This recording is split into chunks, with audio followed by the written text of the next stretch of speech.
when we have so many Holocaust deniers and distortions of history. I stand here before you with my testimony as a survivor. Like so many others, I am a veteran of the Ghetto of Lodz, of Birkenau, of Auschwitz, of the Death March to Buchenwald, of all those tragic places. Like so many others, I am the sole survivor of a large extended family, all murdered by the Nazi regime. Today is Yom HaShoah. By coincidence, it is also the day when the Buchenwald concentration camp was liberated by the American army. It is therefore a day with very contradictory emotions. The joy of being liberated, of being free, and also the sorrow of the immense calamity that befell the Jewish people during that period.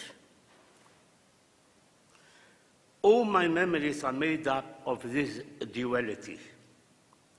Two different aspects to every happening. I was born in Kalisz, a small town west of Lodz. Kalisz is one of the oldest cities in Poland. Up to the Shoah, it had a Jewish presence nearly 1,000 years old. Kalisz played a crucial role in the development of the Jewish communities in Poland.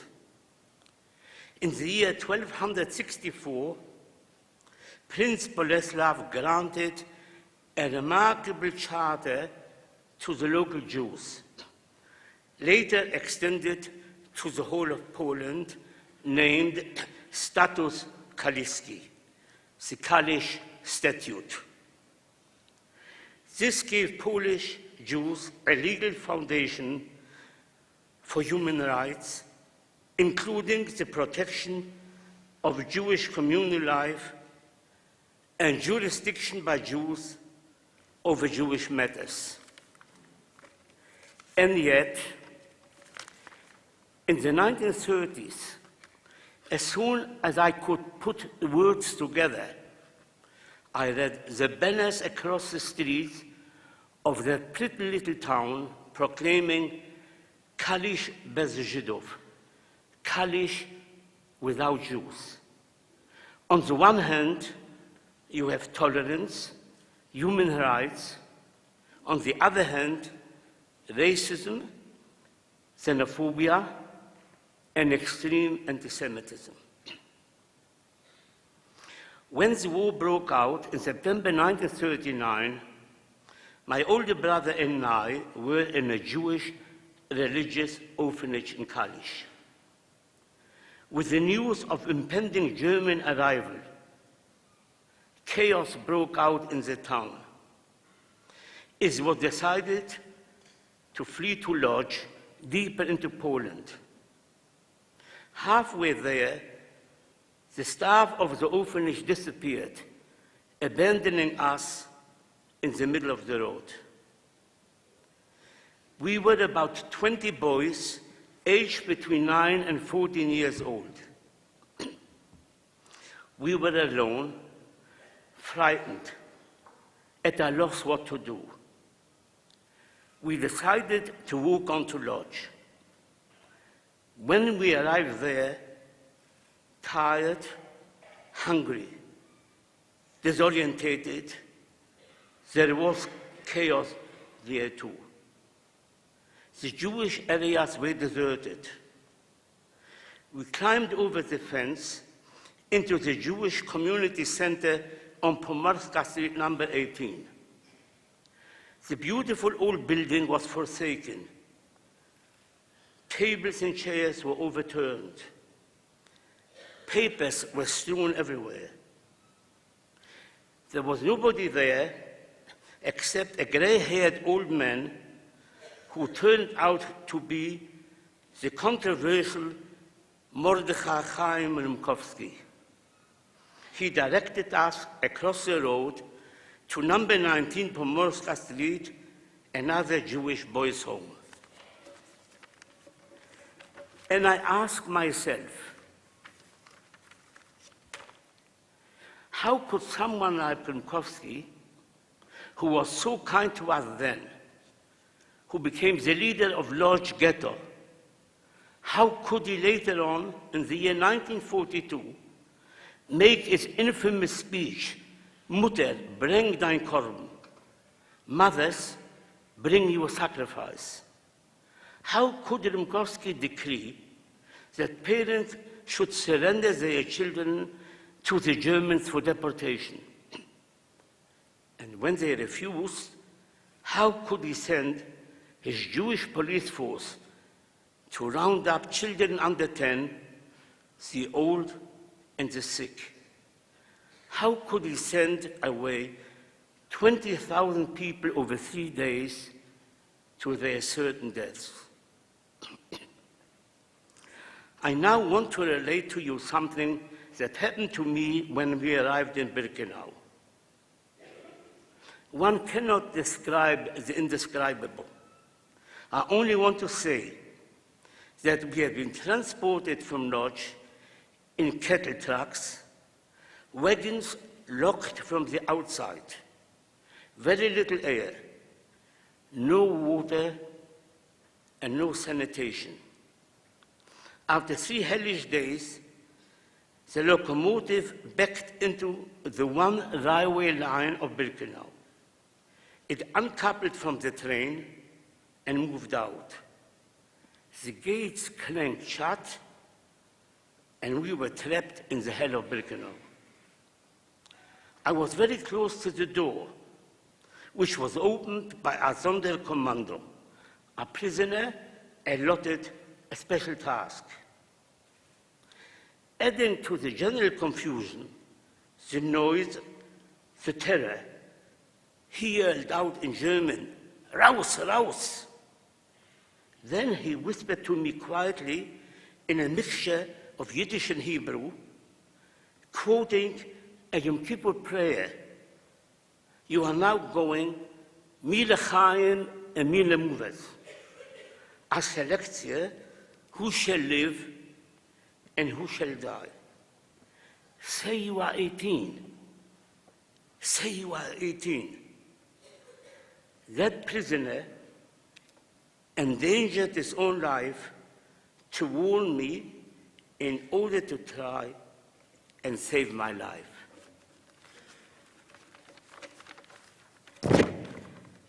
Contrast this with one young German soldier among those who guarded us on the death march from Auschwitz to Buchenwald in January 1945. In my mind, I still see the long columns of prisoners trudging through the snow in utter exhaustion and despair. In front of me was a woman shuffling along, her feet bound in rags, carrying a small rucksack.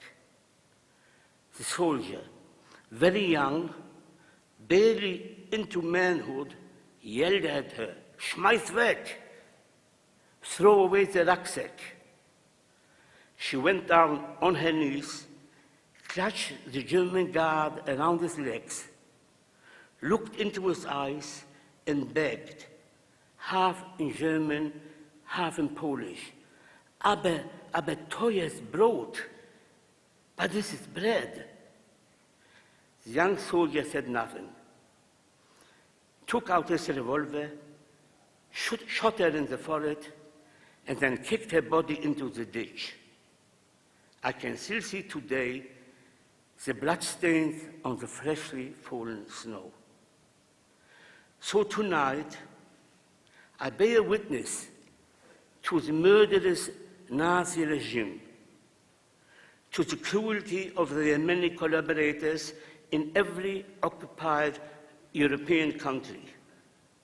And I also pay tribute to their counterparts, to all those who tried to save our lives or who did a kindly deed to us. Tonight, on the anniversary of the liberation of Buchenwald, I want to pay tribute to those political prisoners in Buchenwald, especially Antonin Kalina, in charge of Block 66, and his deputy, Gustav Schiller. They managed to herd over 900 young boys into their Barrack 66 from various other barracks. And by changing our status to that of non-Jews, they enabled us to survive. The only large number of young Jews liberated as a group. And we, the survivors, chose life, despite the horrors we experienced. We have raised families, kept in touch with each other, and are still known today as the Buchenwald Boys. I want to conclude the way I started, with the duality of events in my life. When I look at my lovely children and grandchildren, here and in Israel, when I cast my eyes over all of you young people here in this auditorium, I am filled with joy. And yet, even then, this joy is overshadowed by my indescribable sense of loss of my siblings. My talented brother Issa, who perished aged 19, will never have grandchildren.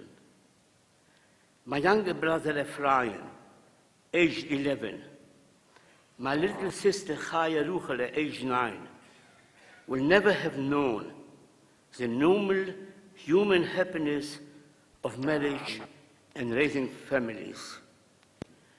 Nor will the 1.5 million Jewish children who were murdered in the Shoah.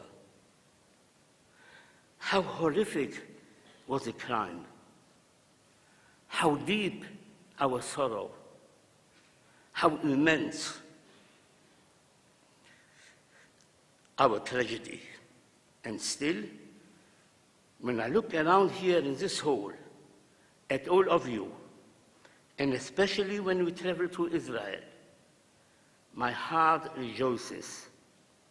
I see that despite having lost a third of our people, we still exist as a vibrant, courageous force, contributing out of all proportions to the world of commerce, science, literature, and medicine.